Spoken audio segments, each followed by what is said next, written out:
On va se plonger évidemment dans les détails de cette campagne avec vous, Lilian Mellet, dans un instant. Mais avant, coup de projecteur sur le dépôt des candidatures. C'est la dernière ligne droite pour les postulants. Jeudi à 18h, ce sera terminé. Stéphanie Despierres et Isabelle Rivière se sont rendues à Fissin, une petite commune où une liste vient tout juste d'être déposée après beaucoup de difficultés. Fissin, 780 habitants, sur la route des Grands Crus. Madame le maire boucle les derniers dossiers avant de passer la main. Geneviève Pelletier ne se représente pas après 8 ans aux commandes du village. Elle estime qu'elle a fait son temps.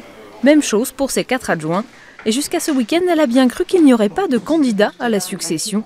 Aujourd'hui, elle est rassurée en partie. Je m'interroge un petit peu sur le manque d'enthousiasme ou le manque de motivation pour la fonction municipale. Et c'est un peu inquiétant pour une commune qui a près de 800 habitants d'avoir autant de mal à trouver des candidats. Désormais, la liste est presque complète. 14 candidats pour 15 sièges à pourvoir au conseil municipal. C'est quand même suffisant. Parmi les candidats, Gilbert Rigaud. Depuis le mois de novembre, avec 3 autres membres de l'équipe municipale sortante, ce retraité a cherché des volontaires. Courriers individuels, réunions et même porte-à-porte. Convaincre ses concitoyens de s'engager a été très difficile.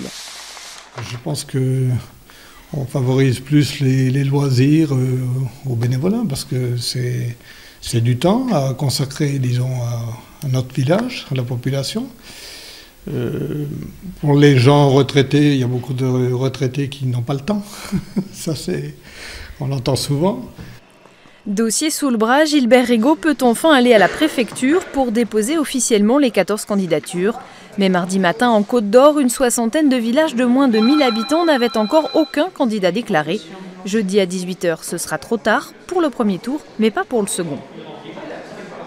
Il y a une petite subtilité, c'est-à-dire que même si pour le premier tour, il n'y avait pas de candidature, il pourrait y en avoir entre le premier et le second tour, et à ce moment-là, il pourrait malgré tout y avoir une élection au second tour.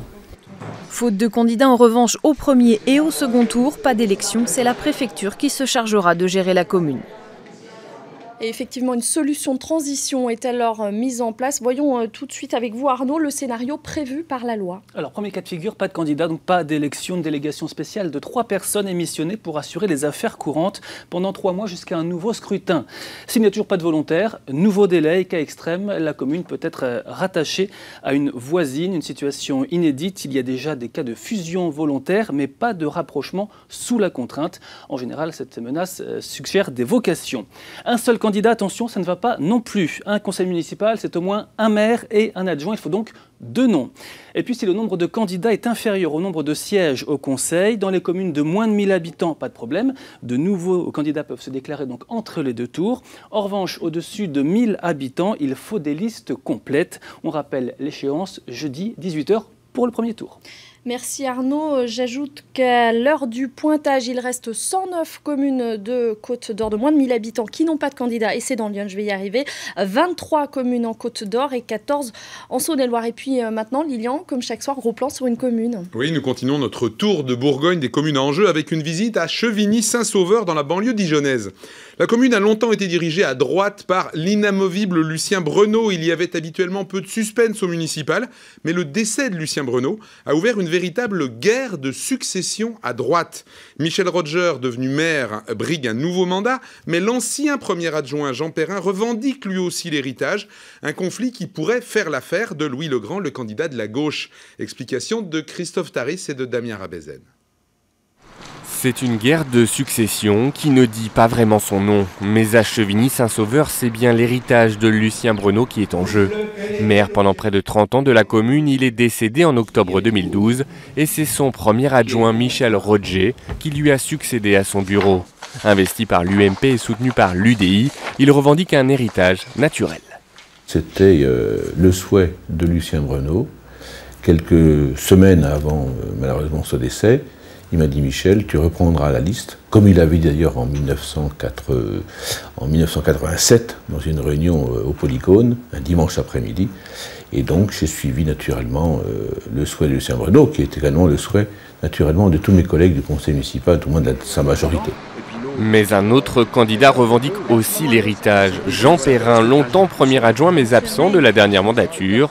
Le président de l'UNPI refuse toute étiquette politique, même s'il penche à droite avec la présence dans sa liste de Pascal Caravel et également de la femme de Lucien Brenaud.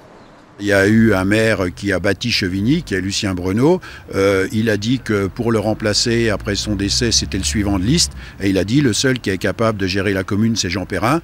On a été ensemble pendant 25 ans. J'étais son premier adjoint. J'étais son collaborateur parlementaire quand il était député. Il me connaissait bien, il me connaît bien. Et je veux dire, tout le monde a adhéré à cette idée. Et donc, il n'y a pas de succession. Et puis en plus, il y a surtout un projet à faire et à bâtir. Dans ce contexte de division, le candidat de la gauche, Louis Legrand, qui avait obtenu 42% des voix en 2008, nourrit beaucoup d'espoir dans une ville qui est restée à quai du tramway et qui avait placé François Hollande en tête à la présidentielle. Il propose une liste de larges rassemblements et compte surfer sur ses liens privilégiés avec l'agglomération dijonnaise. Ce qui va beaucoup compter, puisque c'est une élection locale, c'est la situation locale. On est dans une agglomération qui est très bien gérée. On est à côté d'une très grande ville, Dijon, qui a un rayonnement que Dijon n'a jamais connu depuis que Rebsamen est maire. Dijon est connu et a un rayonnement très très important. Je pense qu'on va plus bénéficier de cet élan plutôt que du contexte national. Alors, la droite peut-elle perdre ce bastion? Reste une grande inconnue dans ce scrutin, les nouveaux électeurs, car Chevigny a beaucoup poussé en 30 ans. Elle a multiplié par 4 sa population. Deux informations dans la campagne. Il n'y aura pas de liste Front National à Caunes-Cours-sur-Loire, dans la Nièvre. Et à Sens, dans l'Yonne, il n'y aura pas de liste Front de Gauche. La candidate a jeté l'éponge ce soir. Il y aura donc 6 listes à Sens. Allez, on passe au mot du jour et aujourd'hui, c'est liste. Oui, on l'a déjà dit dans ce journal, c'est en ce moment l'obsession des préfectures qui les attendent et qui les examinent, et l'obsession des candidats qui essaient de les compléter et de les déposer. Et donc, c'est un de nos 15 mots de cette campagne. Liste, nom féminin désignant une suite d'éléments inscrits les uns en dessous des autres. En matière électorale, c'est un peu comme pour vos courses. Sans liste, vous ne pouvez rien faire, si ce n'est errer comme une âme en peine au rayon fromage ou au bureau de vote numéro 7, sans pouvoir remplir votre panier ou bien l'urne. Dans un scrutin, l'urne, c'est un peu le caddie qui relie la ménagère à la caissière, mais sans les petites roulettes et le siège enfant sur le devant. L'urne est pile poil au milieu de l'électeur et du candidat, inscrit chacun de son côté de la boîte sur une liste. Pour figurer sur la liste des électeurs comme sur la liste des candidats, il faut avoir 18 ans. Si vous êtes électeur, rien ne vous oblige à être candidat. En revanche, pour être candidat, il est fortement recommandé d'être électeur, un peu comme les caisses paniers où vous scannez vous-même vos courses. Pour les municipales 2014, date limite de péremption de dépôt des candidatures le 6 mars. Et cette fois-ci, chaque liste de candidats doit être paritaire. Un candidat doit suivre ou précéder une candidate ou inversement, sauf pour les communes de moins de 1000 habitants, où là, il est encore permis que monsieur assiste au conseil municipal pendant que madame, elle, ira faire les courses. Allez Lilian, vous avez jeté un coup d'œil sur les réseaux sociaux. Oui, il s'y passe beaucoup de choses, du plus sérieux au plus souriant. Très sérieux, l'équipe de campagne du maire UMP de Talent en Côte-d'Or qui rappelle qu'il est un grand pourfendeur de la réforme des rythmes scolaires qu'il qualifie de raquette et qu'il refuse d'appliquer. Une tranche de vie en 140 signes, la longueur d'un tweet, le secrétaire départemental du Front National de Saône-et-Loire, Sébastien Allouin, qui raconte son passage, semble-t-il, mouvementé sur le marché de Louan, où il est candidat, huée et dégage, écrit-il, et il conclut avec humour, tournée rapide. 140 signes, c'est court, mais chez Guy Ferrez à Auxerre, on fait encore plus court, avec une transcription de ses discours très découpés. Un premier message qui dit « Je vous le dis et je vous le redis », et là, suspense, il faut attendre un peu pour avoir la suite, en l'occurrence, il n'y aura pas de centre d'enfouissement, ouf. Et puis il y a la grande mode du moment. Le selfie. Oui, le selfie, c'est une photo individuelle ou de groupe qu'on prend comme ça avec son propre téléphone. Le selfie pris pendant la soirée des Oscars avec des stars a été retweeté plusieurs millions de fois et a déclenché une vague d'imitations, y compris dans la politique. Et le selfie du jour, vous le voyez, est celui de l'équipe de François Rebsamen à Dijon. J'en profite d'ailleurs pour lancer un concours aux candidats et aux équipes politiques de la région. On attend vos selfies, on les passera dans le journal des municipales. Un peu d'humour, ça ne fait pas forcément de mal dans la campagne. Ouais, bah puis on attend le vôtre, Lilian. Merci. À demain.